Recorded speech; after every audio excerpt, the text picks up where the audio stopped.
好不冷呀，咱们今天晚上开空调睡行吗？行啊，我没问题。潘潘呢？温度别调太高行吗？上铺有点受不了。我看之前网上说最佳的温度是22度，那还不如不开呢，一般都是开26度。行吧，现在开26。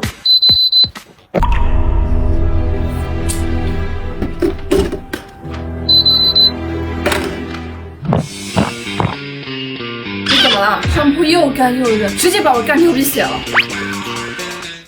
是谁开了30度？昨天不是调了26吗？真暖和，昨天晚上睡得真舒服。安安，是你把空调调到30度的吗？对呀，昨天晚上冻死了，所以我把温度调高了一点。你调太高了，昨天晚上做梦都在沙漠里面找水喝。那你别个被子不就行了吗？我这下不还冻死了呢。那你也不能一下子调到30吧，大家都是一个寝室的，互相体谅一下呗。我是没交空调费还是怎么了？凭什么让我冻着？你们怎么不体谅一下我呢？神经。